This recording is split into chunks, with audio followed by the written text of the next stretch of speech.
Del, um, Del, Mike, thanks for joining up. We really appreciate it. So in the last class, we looked at request bodies and response, request response. So we worked on a few endpoints that illustrates the concept and everything. So before we proceed with today's topic, I would love to request if you have any question concerning the last class. Is there anything you didn't understand? Basically, is there anything that you'd love us to clarify before we proceed?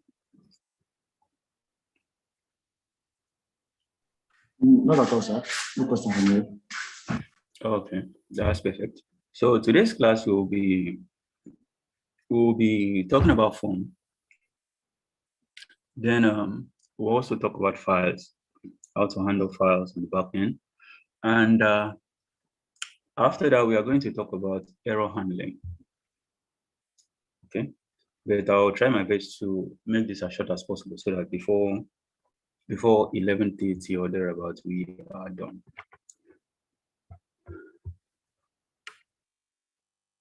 So give me a minute. Let me share my screen.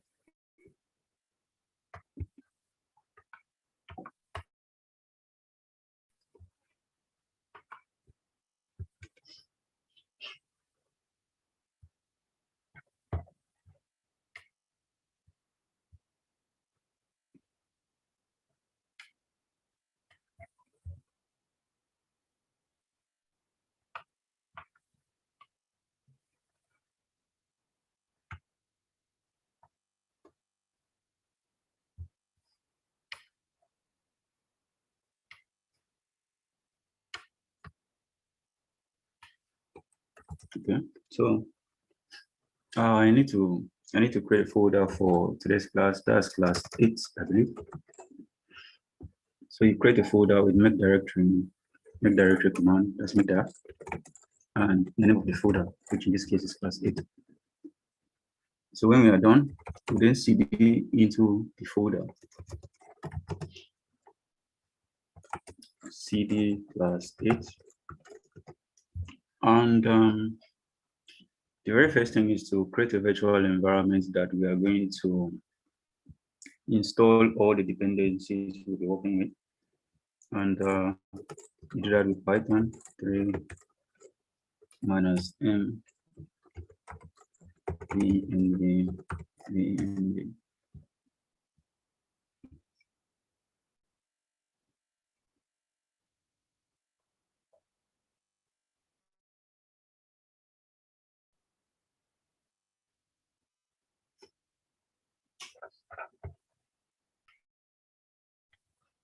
All right, so we are done. So we are done creating the virtual environment. We are going to activate the environment with source venv in activate. Then the next step is to hit install fast API.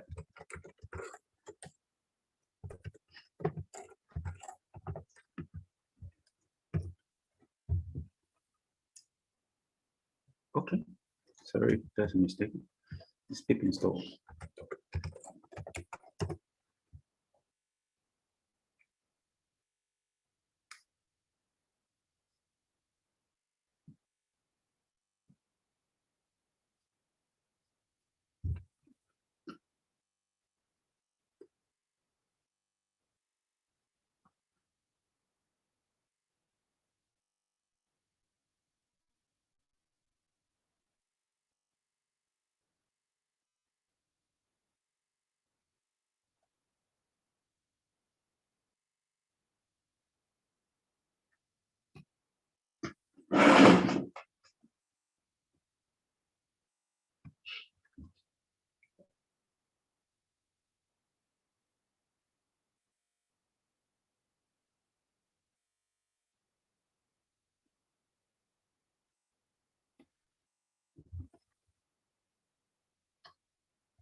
installation is currently running, so let's wait for it to finish.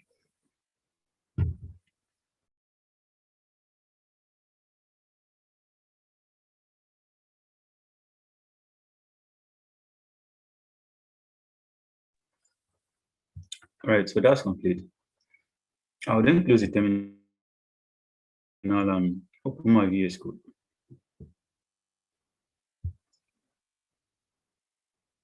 I think we should be able to get from here.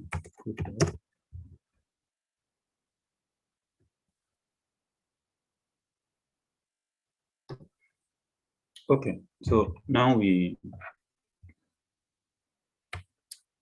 opened that terminal.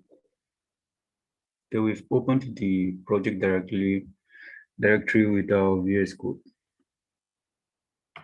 So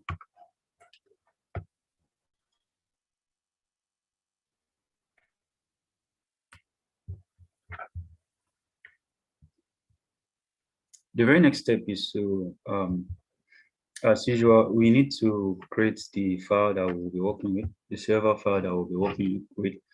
And in this case, I want to call our file server.py. So I'll create it with touch server.py. Wow, so we now have that.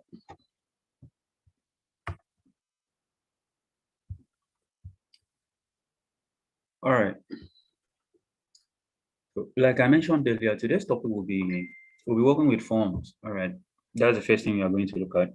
Then we are also going to look at how to deal with files, because as you are building backends at some point, you are definitely going to handle files. All right. So we need to really understand how you can actually do that. Then finally, after everything, we'll try and look at error handling. How do you handle errors? All right, let's say you are expecting this kind of data and the user doesn't supply this data. Apart from the normal validation that we do with Pydantic, like I explained in the last class, you can also return errors from your code. So how do we actually do this? So that's what we are going to look at. So now, before I start with forms, let me go back to an example that we looked at in the last class. I want to use this example and illustrate a situation in which you will need to get this data differently from what we have already done. So I'm going to open what we had in the last class. That was class 7, I believe.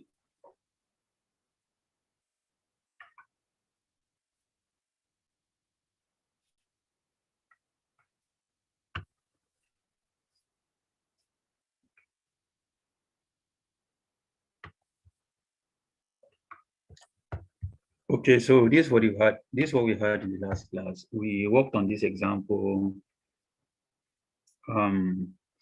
in which we had someone in which we tried to mimic the registration endpoint of Facebook. All right. So I'm going to adapt this example for something else. So as a result, I'll just copy and paste.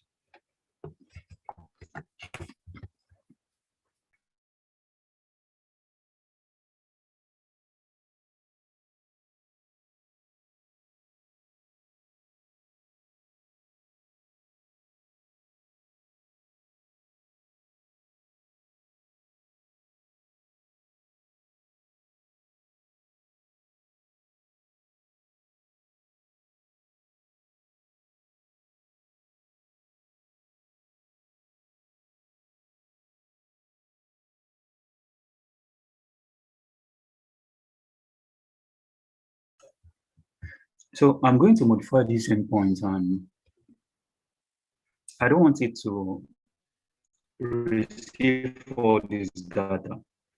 Right. I want it to receive just the username and password so that we can use this to demonstrate what we want to check.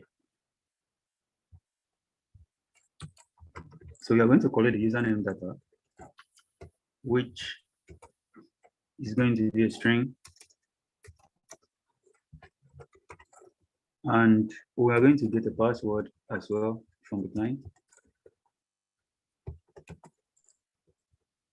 which will also be a string.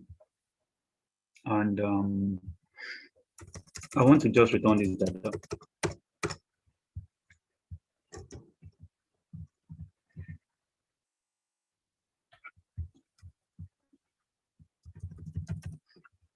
So with this, there's no need for optional, there's no need for get time, there's no need for time. So I'll clean that off. We also don't need email string, so I'll clean that off too. Now let's start the server and see something.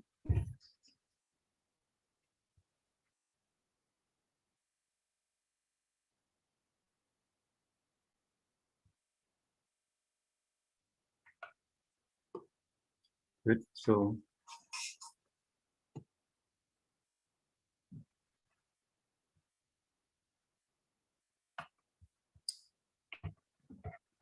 all right, so this is my test line. Let me change this to standard JSON. Okay, as usual, our server in this case accepts only a username and a password. Right? So we are going to send a test request with just the username and password to that particular endpoint and see what happens.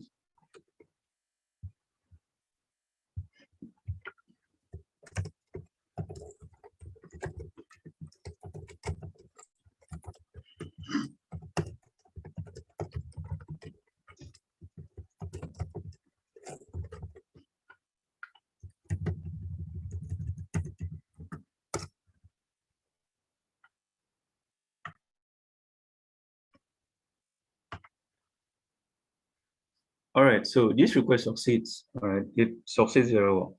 But you know, when you're working with the client, there are some situations in which okay, let's say the client that is communicating with your server is maybe submitting a form data.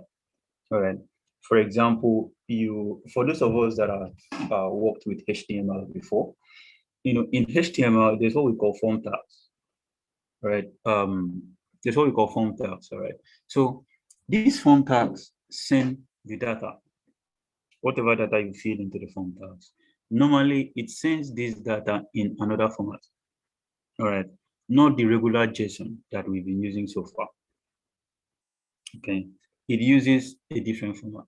So if we try to mimic that format with our request client here and send the same username and password using that format. Like I said earlier, it's not going to work. All right, it's not going to work because our endpoint at this point is not set up to handle this kind of data format. But let us see if that's actually true. I'm going to change this from JSON to, like, from this JSON you're seeing here, I'm going to change it to multipart form. All right, so the request that is coming from the HTML form is in this kind of format. It will not be in JSON. It will be in a multipart form, data form.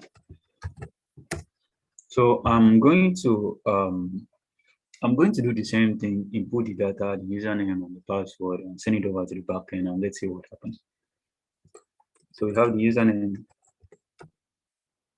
I'll call this username test. Then we have the password, and I'll call this test one. Let's send this and see what happens. Yep.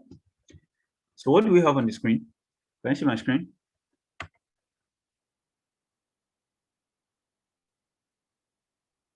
Can anyone see my screen? Yes, I can see your screen. Okay. So we the backend has returned an error. Our endpoint has returned an error Like why it is returning this error is simply because we have not set it up to accept this kind of data. All right, that's why it's returning the error. So as a result, if you expect the data you are going to get from the front end for any particular endpoint to be from a form, to be from a form, you can use this other method that I'm going to show you now and get this data instead.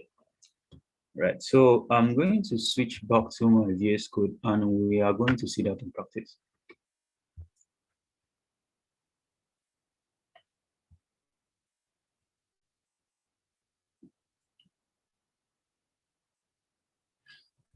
Right. So with this, I'm going to stop the server and we'll build another endpoint. I don't want to touch this first endpoint. So we'll build another endpoint that accepts that username and password as a form data and see if it will work this time around. So before we do that, there's another package you need to install from FastAPI.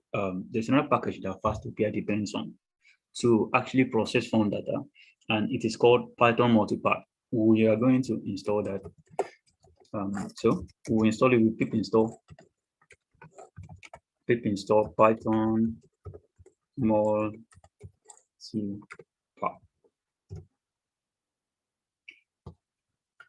Oh, I didn't activate my environment. Sorry about that. So source v and then activate. Then we install. All right, so as you can see here, we have that requirements already satisfied. Python multipart in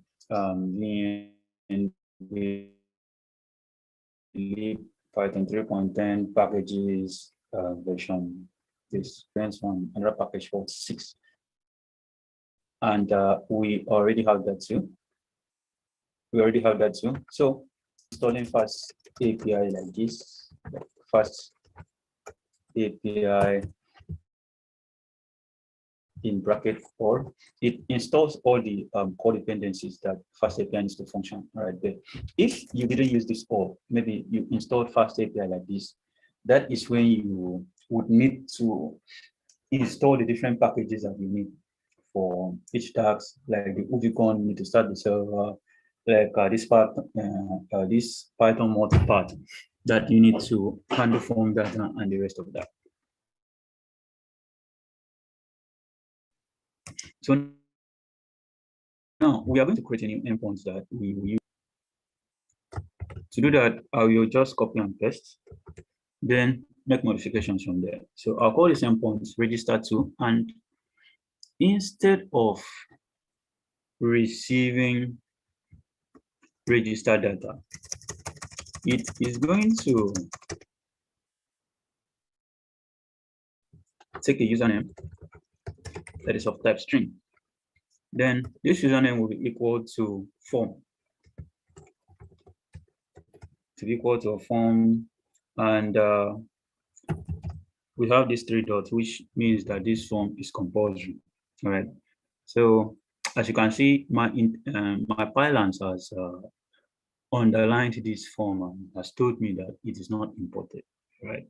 So before I can use that form, I need to import it. And you import it from FastAPI.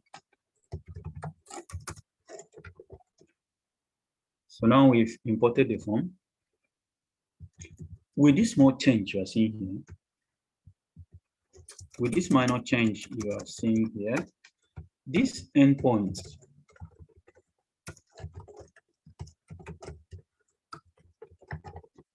with this minor change you are seeing here, this endpoint will be able to accept username as a form data. Then I also need to accept password as well. So I will include it here. Password, which is still of type string, is equal to form.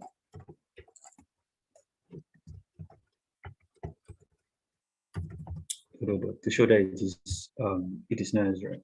So with this, I'll be able to collect both the username and the password using the form data. So let me return this password.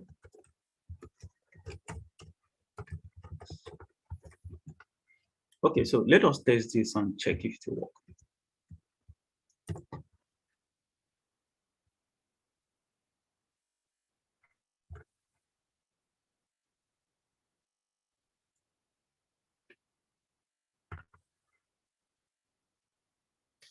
So I'm going to switch back to our request lines and we are going to test it.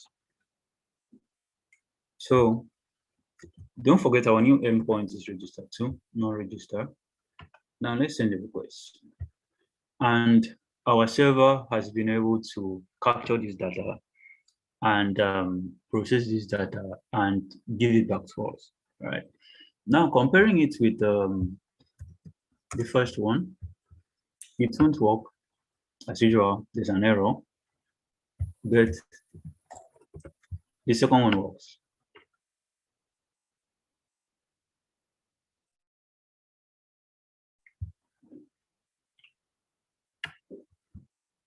Why is it taking so long?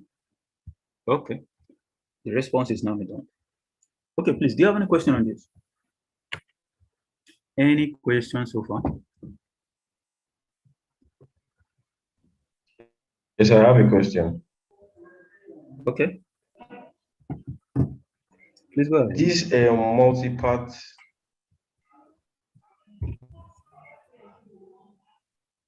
Hello? Yes, I'm hearing you. You can continue. This multi-part that you selected on this Insomnia, this function, is it on Postman also? Yes, definitely. If you use Postman.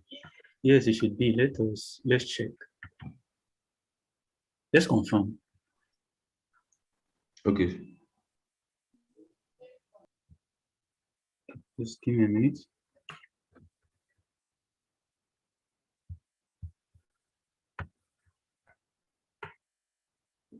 Okay, so let's switch to my browser and let's look it up if it's there.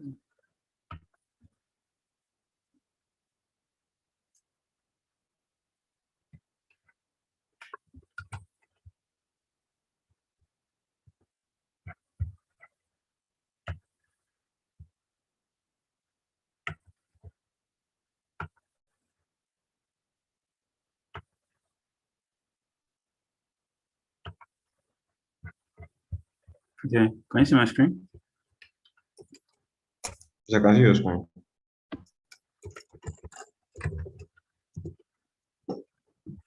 Okay, so this is Postman. Let us see if we can actually do that with Postman.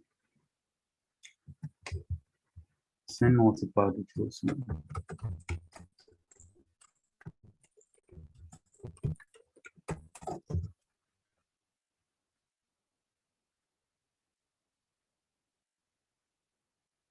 Okay, how to send. When you're free, you can come and watch this YouTube video, how to send multi-part form data requests file using Postman. This one is sending a file, but it will still work for a normal standard text data. Okay. So you can do it with Postman.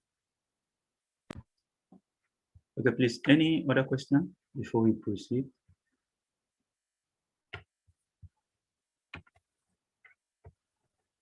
I have a question from you, sir. I don't like to talk to other.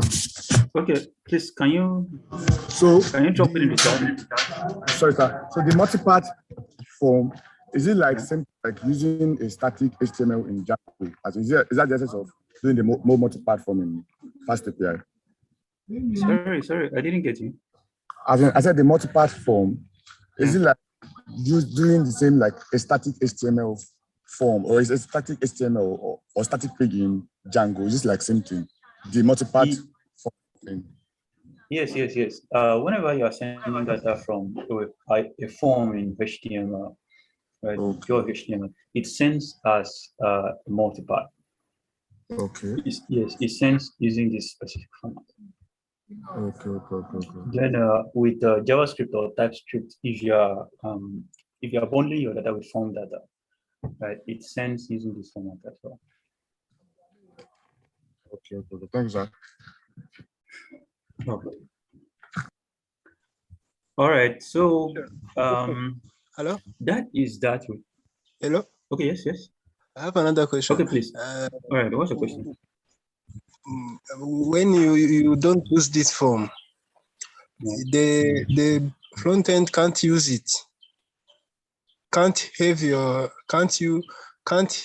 You can't retrieve data from front end when you didn't use this form. You can still get data from the front end when you don't use this form if the data is sent as a JSON format, right? Like in our first endpoint, we accepted JSON data, but if you expect the data to be in form data, all right, you need to use the second format so that your endpoints can accept form data. Okay. It means that this form is used when you want to test with Postman or Insomnia who is using that form. Yes, you can use Postman, you can use Insomnia to test it. Right? It will still work. So to save time, let us proceed to the next one. We are going to look at files as well. We're going to look at files as well. That's how to handle files. Sometimes you will see features. You see applications in which you can upload a file like a photo or PDF or any other thing. All right, so we are going to look at how you can actually handle this kind of data from your backend. So the first thing we need to actually do that is we need to import file from Fast API, and there's another class that's called upload file. We'll see the differences between the two. We'll import the two. Right. So let us create two endpoints that get files from the clients. So I'll take the next 1 minute to type this out. Then when I'm done typing, I'll then explain everything.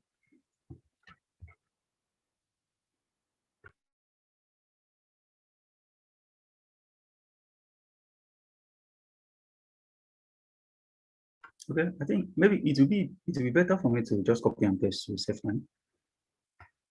So I'm going to do that.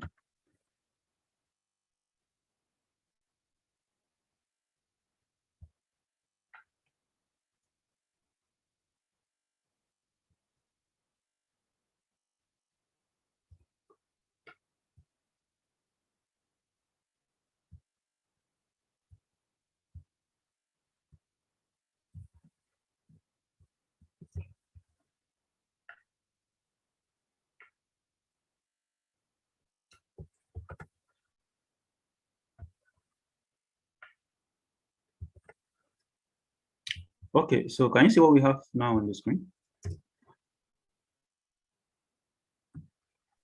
Yes.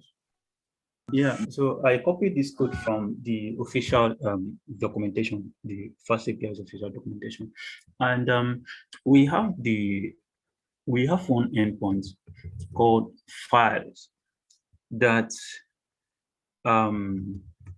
receives a file, all right, of type bytes. Then if you hover over it, the description is here. The description is here, a byte object of size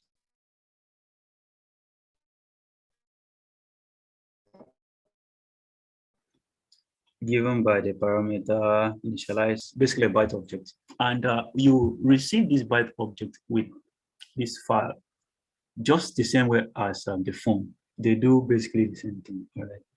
But instead of just a form, this one gets a file, right? So this file object that you are getting is basically a byte, like a byte object in Python.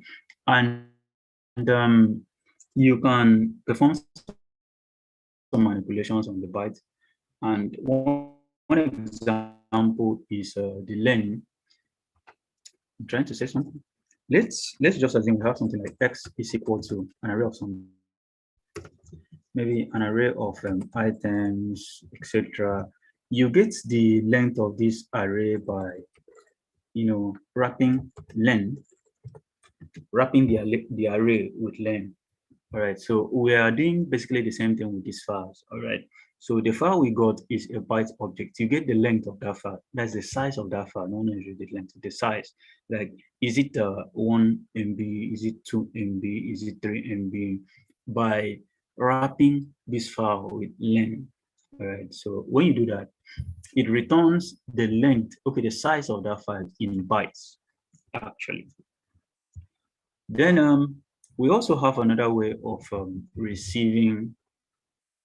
We also have another way of receiving files, and it is called upload file. They basically do the same thing, but there are differences. I'll explain more how they are different. But the summary of everything is that you will want to use the upload file most of the times because it's a little bit more efficient. I don't want to go into too much low level, but the thing is, the maximum, the most important advantage is that this first method stores this file in the memory. All right. So if you are collecting huge files from the front end, it could overload your memory and cause your application to crash. Let's say you are deploying your API on a 1 gig RAM server, or collecting so many files using this specific method, your memory could be overloaded so quickly.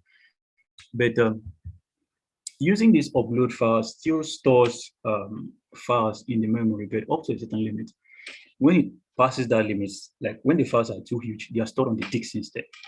All right, so it makes a whole lot of sense. And this upload file also has, if you check the documentation, it has so many methods that you can use to work with the file. Take, for example, this one, the file name attribute. You can access the file name from just .file name. Then you can get the content type. You can also get the byte object by using .file. The content type is .content type. So I will put a link to the documentation for you so that you can easily go through this in your whenever you're free. So let us just test this and see how it works. All right. Okay, maybe before I test, I would love to pause for questions. Do you have any question on that so far? Yes, there's a question, sir. Okay, please. What's your question? Okay. The file stuff, is it only when we are passing an argument? That's why we can use them, or even when we are designing a database schema or designing the database generally, you can like use it as a normal variable argument. Do you get your question, sir? Okay, sorry, I think I lost you at the beginning. Okay, please, can you ask the question again, please? I said the file, for example. Oh, you can use the charts.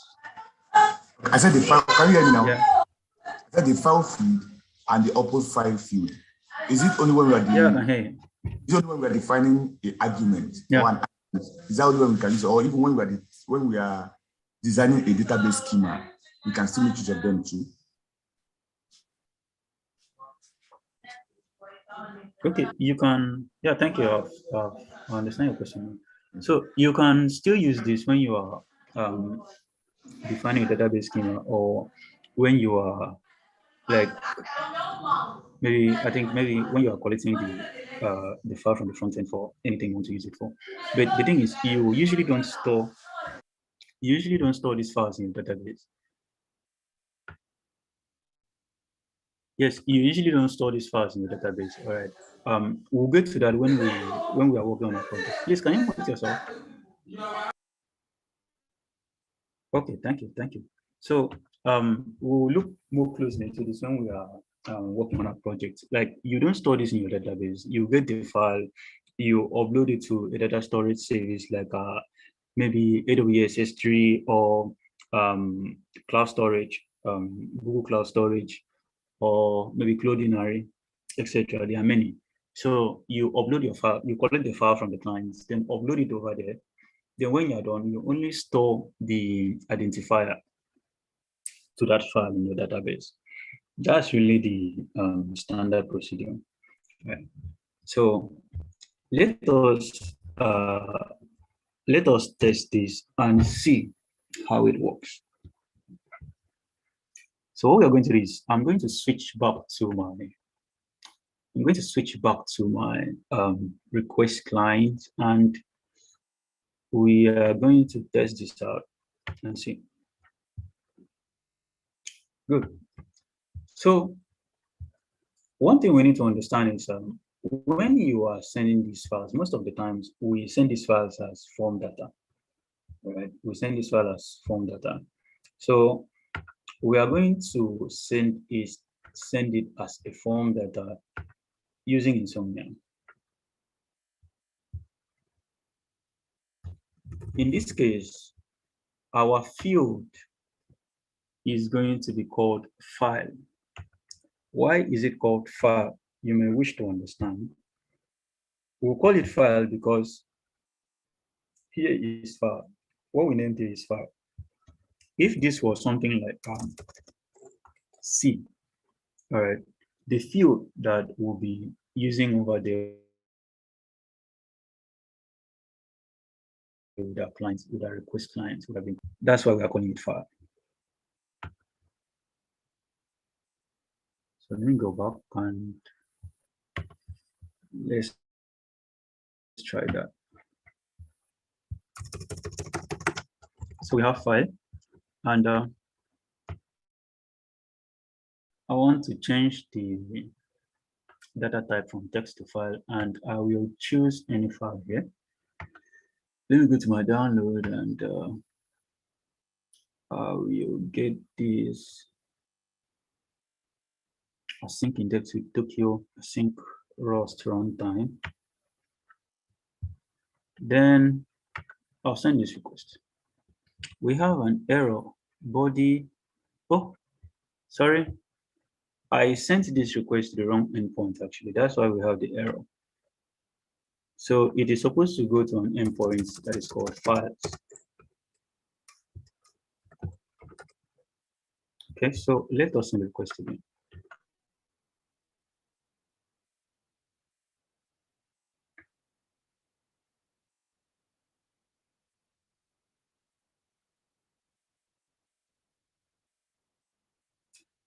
All right, so the processing is complete, and we have received the file size, which is 98,121 bytes.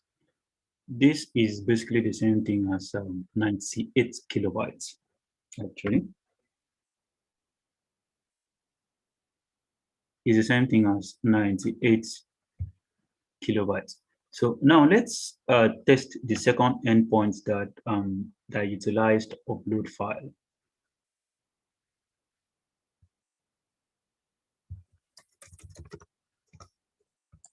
Upload file. Let's send it over there.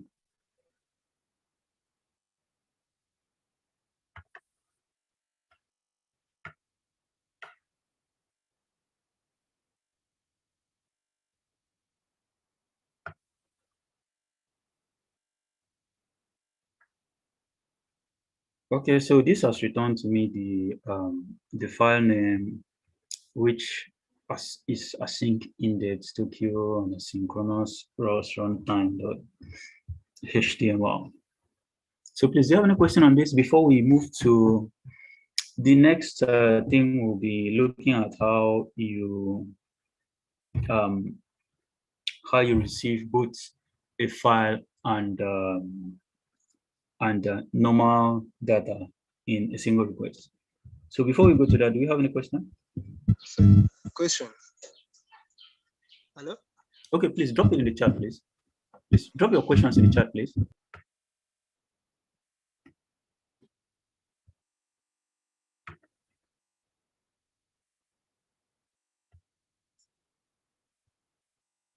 Okay, so I'm waiting for questions. If you have any question, please drop it in the chat.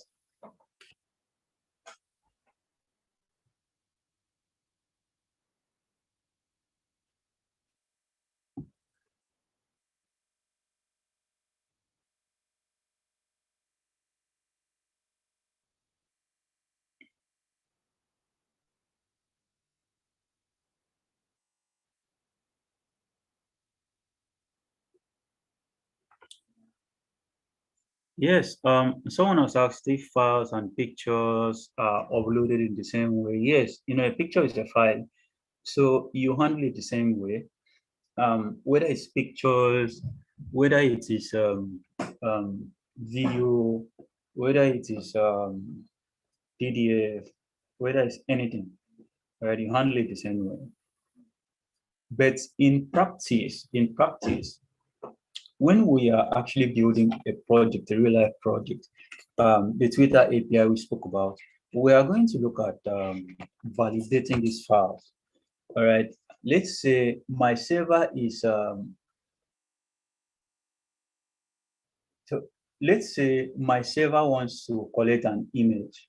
All right, and nothing stops the user from maybe uploading an exe file. Right, nothing stops the user from uploading a different kind of file. So how do we actually validate these files that are uploaded? This is something that we are going to look at another point when we are working on a project. So basically, this is just to check the size and know the file name. No. You can do so many other things, all right? You can do so many other things. I'll refer you to the documentation so that you will see the other methods that we have. Like I mentioned earlier, you can check the content type, you can read the file, you can write to the file. That's what I mean by read and write to the file is you can actually make modifications to the file, right, that is sent to you. There's an endless list of possibilities that you can actually do. So at the end of the class, I will attach a link to the documentation so that you can go through it, and if you have any question on anything you saw there, you are always free to get in touch with me on Slack. Okay.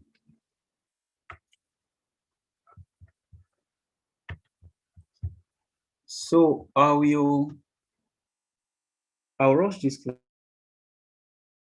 so that we'll round it up as soon as possible, because at the moment I'm having power issues, so my laptop will shut down in a moment.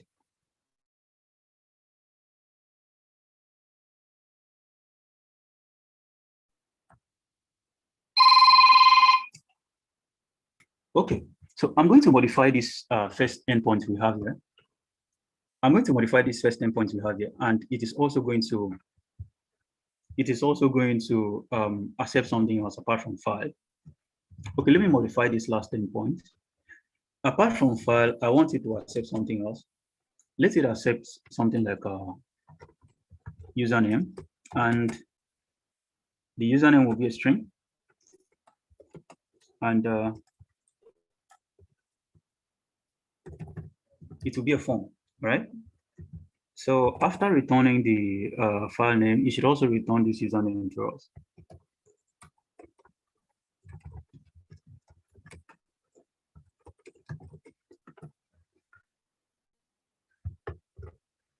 All right, so I'll reload this server and we'll test that endpoint again.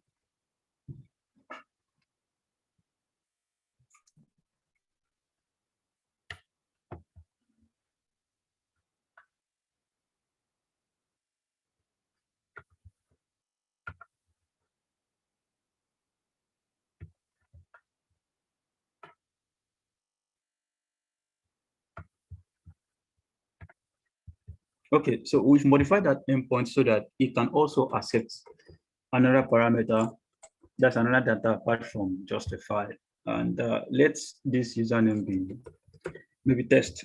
So let's send this request again and see what happens. Good. So as you can see here, we've been able to get the file name, and okay, we've been able to process both the file, that's get the file, extract the name and return. And we've also been able to capture the username as well. So there are certain situations in which you will need to accept you need to accept both a file and something else. All right. If we were using the other method, like the other method we did in the last class, we wouldn't have been able to do that. All right. It is not possible for you to use that other method and accept both a file and another kind of data at the same time. This is useful in certain situations, like maybe you are updating your profile, all right, on a website like Facebook. You can make several changes. You can change your profile picture. You can change your name. You can change something else and send everything at once. All right. So if we were receiving that data as the using the other method we used, it wouldn't have been possible for us. Yeah, we need to use this multi-part. This multi-part. You need to encode the data in multi-part format. All right. So please, do you have any question before we move to error handling? Please, any question before we proceed?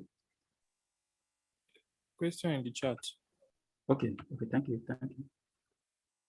Can we use a GET request for this file endpoints? It could be possible. But on maybe I'll send the link to that particular section of the documentation. On the first API documentation, it is recommended there that when you are sending data to the server, you should either use a post or a put request to send data to the server. All right, that you shouldn't use GET requests to send data to the server. At that point, the author of that particular point of the documentation did not really explain why it is so. And I've not really made a lot of research on that for now. But just know that when you want to send data to a fast API server, I don't know for a Django server, but when you are sending data to a fast API server, try and use a post or a put request instead of a GET. You should use GET request to maybe run any other computation, do any other thing that does not require you to actually send data over from the client down to the server. All right, please, do you have any other question apart from this?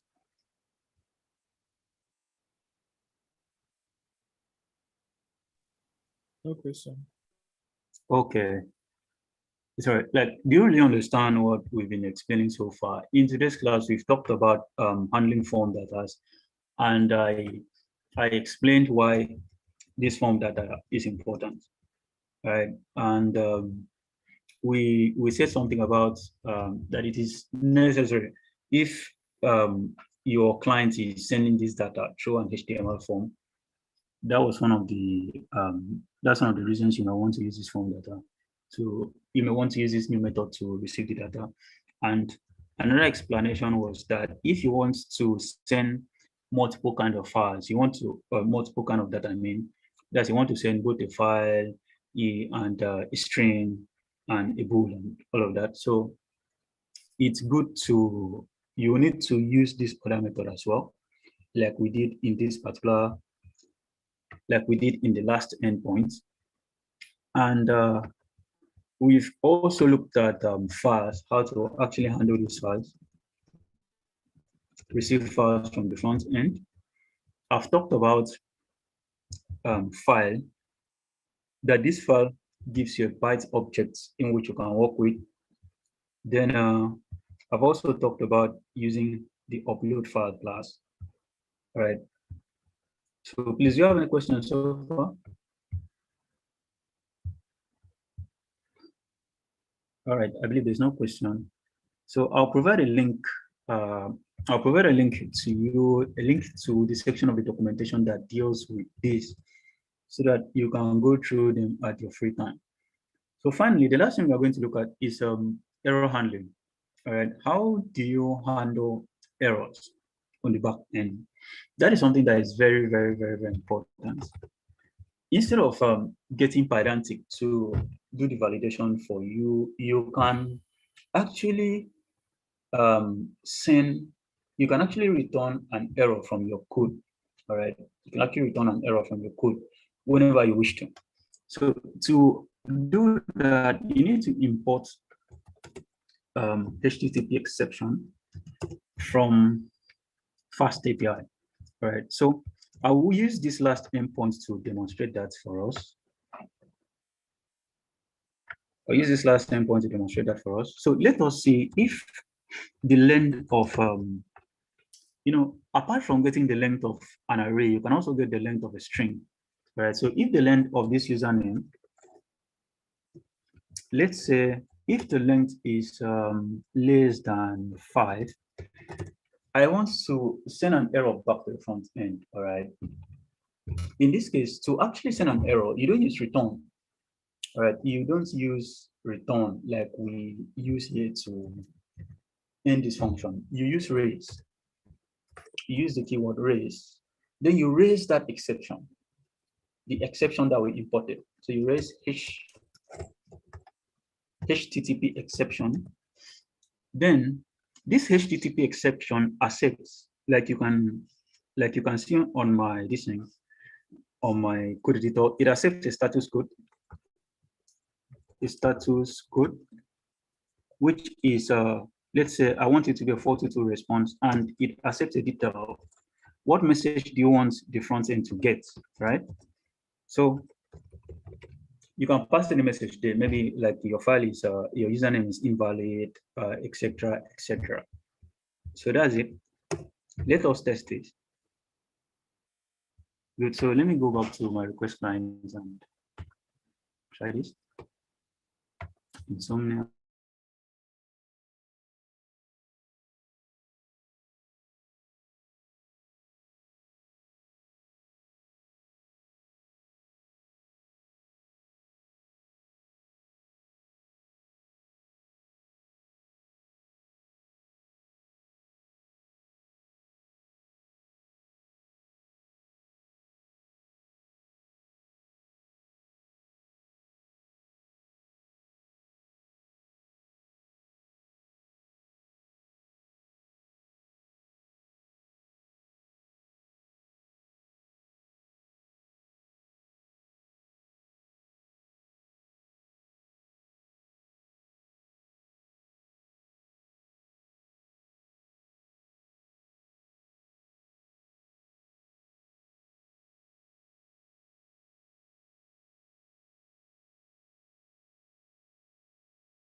Hello, can you still hear me?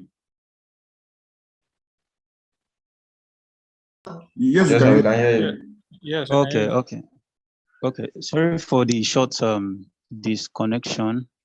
I think there was a short disconnection. So we were talking about the HTTP exception.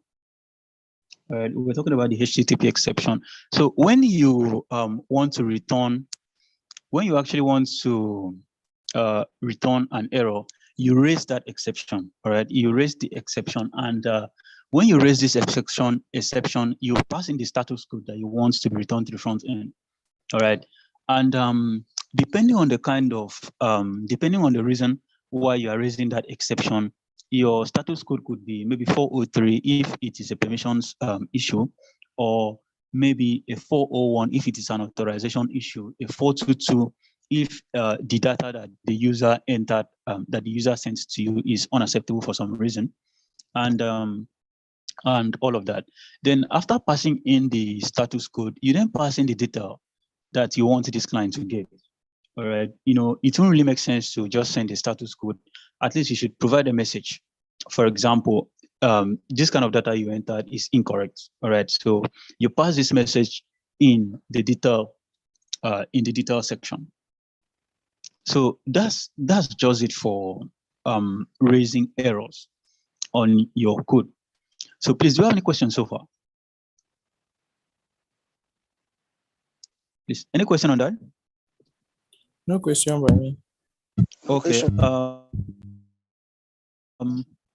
right. So do you really understand what we have done so far? I think it should be in the last 4 classes, we've really looked at this fast API, how to set up the project, how to decorate a post endpoint, a get endpoint, how to work with puts and delete requests.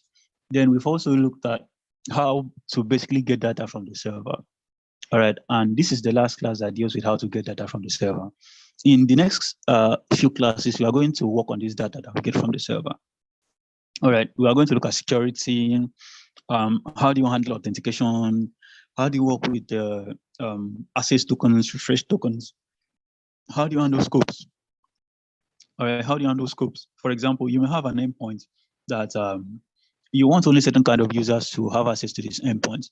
Like, let's say you are building an e-commerce application. There are certain endpoints that you need users to be authenticated to access all the endpoints, but it's not every user that should access every endpoint. Like, the normal user has no business going to the admin.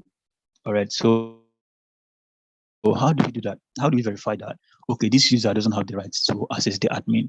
So that's what we are going to look at. I think that will be in the next class. And when we are done with that, we are then going to look at the databases, how to work with pure SQL.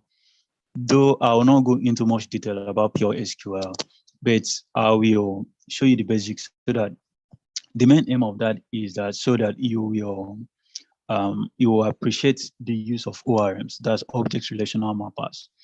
So we are basically going to look at how to create tables using pure SQL, how to modify your tables, how to delete tables and all of that. Then how to maybe create data, edit the data with pure SQL. And when we're done with that, we also look at how to use an object relational mapper like Tortoise ORM. And yeah, we are going to mostly use Tortoise ORM, but I will give you a link to the my SQL Alchemy, SQL Alchemy documentation so that you can also go through that on your free time. So like, concerning what we've done so far, like, do you have any challenge? Is there anything you don't understand? Is there anything you would appreciate more explanation so far?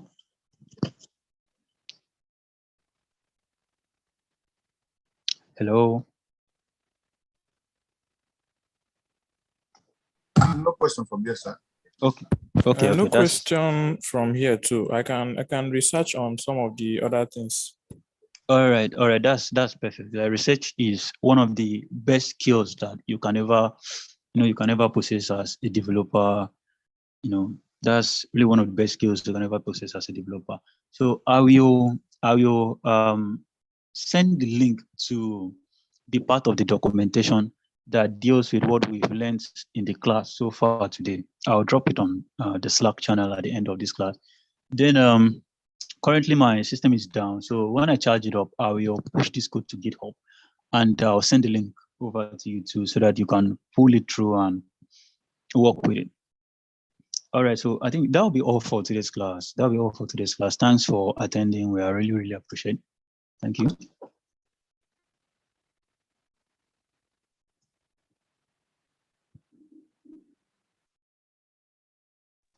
Thank you very much. Thank you, sir. All right. Okay.